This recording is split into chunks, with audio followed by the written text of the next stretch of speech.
This is a Sheraton II by Epiphone and Gibson. My notes here are Epiphone by Gibson, Sheraton II. It's a brown burst finish, laminate maple body. The laminate, for those who don't know, it's basically layers of wood. The grain of the wood goes in one direction, so like that. In order to make it stronger, they put another layer across like that, so you get a bit of a, well, you get crossing of the grain really. Strengthens it, and I assume that will also mean that we don't get so much feedback. But I could be wrong on that one, please feel free to correct me. So that's what a laminate is. So it's a laminate maple body. It's got a mahogany centre block, a maple neck, which is 5 ply maple neck, which I'll show you in a minute. And the last thing on there is a rosewood fingerboard. So here we are, close-ups. Okay, you're getting glare from the window there. So there's the neck. It's got a bit of a flame on the maple, but not a lot. Ta-da! And on the front, we have the wonderful Epiphone headstock, which I really like. And that's what the fret markers look like. So it's basically a 335 or possibly a 345, 355, but without the price tag. And what I'm going to do in terms of sound is we will work from the darkest sound on here to the brightest sound on here, and then something in between, which will just be that. I'm not going to talk through that, I'll just point. What else can I say? The wiring harness, all the wiring has been removed, and in this one we have Gibson custom wiring, effectively. So a friend of mine works at one of the nearby vintage guitar shops and looks after a lot of very high-end guitars and knows his stuff. So he has replaced all the wiring in there with, and all the pots and everything, with the best you can get. And he has changed that's a Switchcraft switch, I believe. These pickups were originally in the Gibson 175, and I didn't like them in there, but they sound great in this. So what we're going to do is we're going to plug it in and we'll try a little bit. Darkest sound.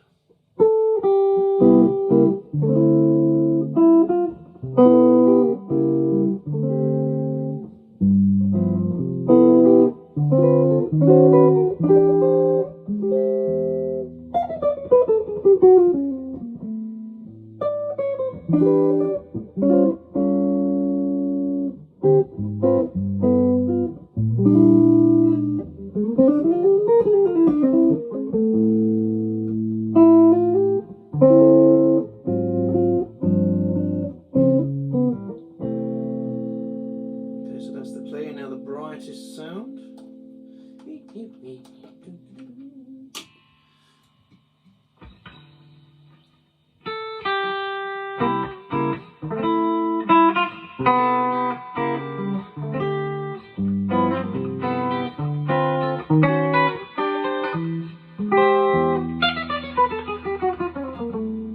Really rather bright. Okay, in between.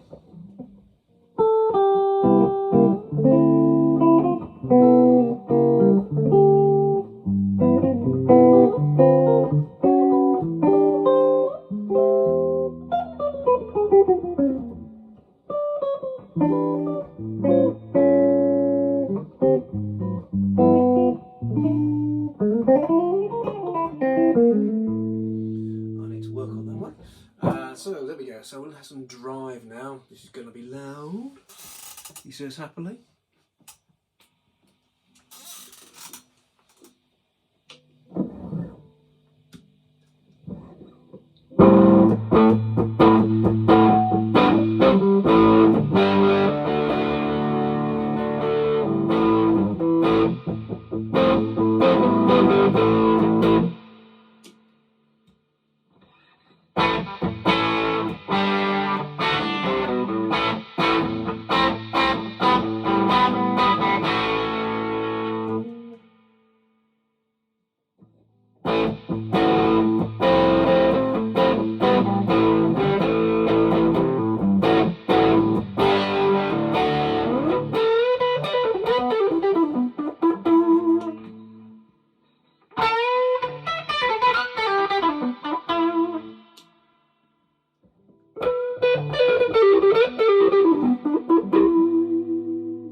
Gibson R9.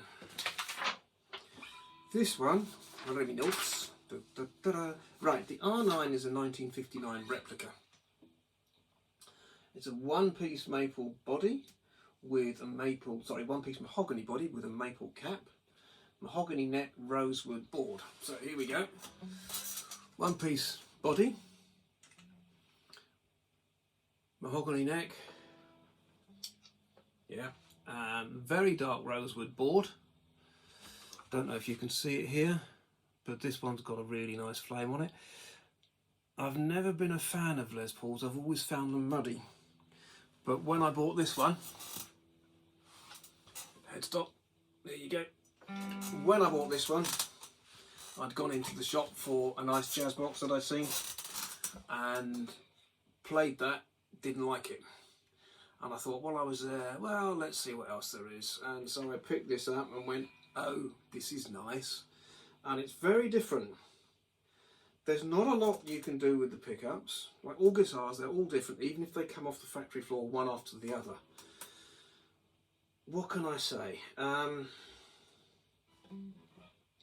The pickups are really, there you go.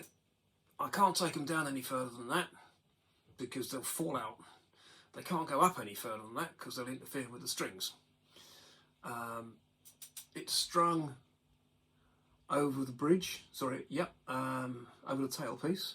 I find that allows me to get a slightly heavier gauge and makes the strings a little bit more relaxed, a little bit softer to play.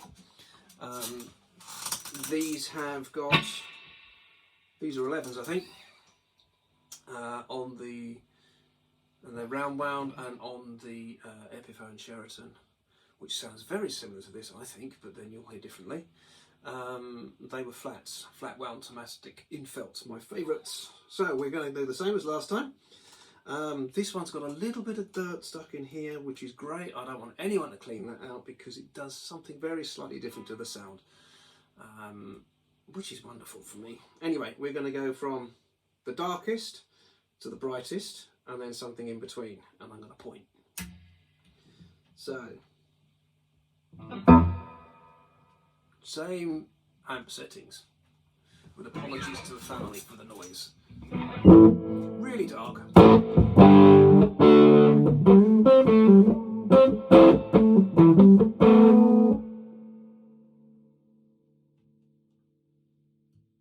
That was that.